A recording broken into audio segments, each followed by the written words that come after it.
நம்ம போன வாரம் தான் வீடியோ போட்டிருந்தோம். கரெக்டாக கோல்டு வந்துட்டு அந்த ஒரு சப்போர்ட் லெவலில் இருந்துட்டு இங்கே வாங்குங்க, ஸோ இங்கேருந்து மேலே போகிறதுக்கான வாய்ப்பு இருக்குது, அங்கேருந்து கொஞ்சம் மேலே போயிட்டு திருப்பி கீழே வரும் அப்படிங்கிற மாதிரி போட்டிருந்தேன். அதே மாதிரி நான் சொன்ன இடத்துலேருந்து கிட்டத்தட்ட $800 பக்கம் இப்போ கோல்டு மேலே போயிருக்கு. ஏப்ரல் 1 1ஆம் தேதியான கோல்டுக்கான ஒரு அப்டேட்டு நம்ம லாஸ்ட் வீக் போட்ட வீடியோவில் சொல்கிற டயத்தில் இந்த 4100 கிட்டே இருந்துச்சு. நான் ரெட் மார்க் போட்டிருக்கேன் பார்த்தீங்களா, ஸோ இந்த க்ரீன் லைன் கிட்டே இருந்துச்சு. நான் சொன்னேன், ஸோ இங்கேருந்து கொஞ்சம் மேலே போயிட்டு அது அகைன் கீழே வரதுக்கான ஒரு பாசிபிலிட்டி இருக்குது. நீங்கள் லாங் டேர்முக்கு வாங்குறதா இருந்தால் ஒரு 50% நீங்கள் வாங்குங்க. இன்னும் கீழே போணுச்சுன்னா நீங்கள் மறுபடியும் வாங்கலாம். நான் ஒரு 3200 கிட்ட எதிர்பார்க்குறேன்னு சொல்லியிருந்தேன். ஸோ அங்கேருந்து பார்த்தீங்கன்னா இது கரெக்டாக இன்னும் மேலே தான் போயிட்டு இருக்குது. ஸோ நான் எதிர்பார்க்குற ஒரு ஏரியா அது எது வரைக்கும் போகும் அப்படின்னாக்கா, இங்கே ஒரு எல்லோ கோட் போட்டிருக்கோம் பார்த்தீங்களா, ஒரு 5100 பக்கம். ஸோ இங்கே வரைக்கும் போயிட்டு அகெயின் இது கீழே தான் விழுகும் அப்படிங்கிற மாதிரி நான் நினைக்கிறேன், ஒரு டவுன் ட்ரெண்டாக இருந்தால். பட் ஆனால் நமக்கு 100% வந்துட்டு நம்ம அறுதிட்டு சொல்ல முடியாது. அப்படி இருந்தால் நான் இங்கே வேலை பார்த்துட்டு இருக்க மாட்டேன், நான் கோடீஸ்வரன் ஆயிடுவேன். பட் டெக்னிக்கலாக இங்கே ஒரு வாய்ப்பு இருக்குது. ஏன்னா ஒரு லாங் டைமில் பிரேக் பண்ண காரணத்தினால அவங்க ஒரு கட்டத்தில் பார்த்தீங்கன்னா $1000 இறங்குனுச்சுன்னா $2000 மேலே ஏறும். இப்படியே தான் கிட்டத்தட்ட ஒரு 4 வருஷமாக வந்துட்டு இருக்கு. ஒரு அப் ட்ரெண்டில் இருக்கும், அது வரைக்கும் இப்படி தான் நடந்துட்டு இருக்கும். பட் ஆனால் இது அப்படியே நடந்துட்டு இருக்காது. ஒரு சைக்கிளில் வந்துட்டு இது அப்படியே மாறும்.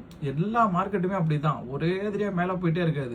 ஒரு கட்டத்தில் அது கீழே குறைய ஆரம்பிக்கும். ஸோ அது இப்போ குறையிறப்ப என்ன நடக்கும்னாக்க, $2000 ஏறுனுச்சுன்னா $4000 இறங்கும், $1000 ஏறுனுச்சுன்னா $2000 இறங்கும். ஸோ அந்த மாதிரி இப்போ $4100 இப்போ $4600 $700 வரைக்கும் ஏறி இருக்கு. ஒரு $600 ஏறி இருக்கு. ஸோ இந்த $600 ஏறினது இப்போ இது ஒரு டவுன் ட்ரெண்ட் சைக்கிளாக இருந்தால் இங்கேருந்து அகைன் வந்துட்டு அது கீழே தான் இறங்கும். ஒரு $3600 இல்லை ஃபஸ்ட்டு வந்துட்டு ஒரு $3400 வரைக்கும் போகிறதுக்கான பாசிபிலிட்டி இருக்குது. அப்படி இல்லை, இந்த எல்லோ லைனுக்கும் $5000 மேலே போயிட்டு அப்படின்னாக்கா நீங்கள் மறுபடியும் அது இன்னும் மேலே போகிறதுக்கான பாசிபிலிட்டி இருக்குது. பட் ஆனால் இந்த இடத்துல போய் நீங்கள் யாரும் வாங்காதீங்க. ஏன்னு சொன்னாக்க, இப்போ இங்கேருந்து அது மேலே போகிறதுக்கு 5000லேருந்து ஒரு $600 போகிறதுக்கு தான் ஒரு சான்ஸ் இருக்குது. ஏன்னா இந்த சார்ட் இருக்குல்ல, இது சும்மா சார்ட் கிடையாது, இது ஹிஸ்ட்ரி நடக்கிறது தான் இங்கே திருப்பி நடக்கும். கிட்டத்தட்ட ஒரு 50 வருஷத்தில் என்ன நடந்திருக்கோ அதுதான் அகைன் திருப்பி நடந்துட்டு இருக்கு. ஸோ இதுதான் நம்ம டெக்னிக்கல் அனலைஸ் அப்படின்னு சொல்லுவோம்.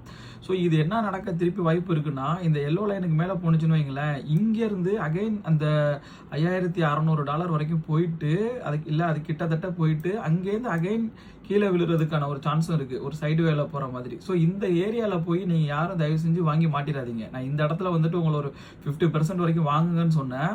ஆனால் இந்த எல்லோ லைனுக்கு மேலே போச்சுனாக்கா அந்த ஏரியாவில் வாங்காதீங்க.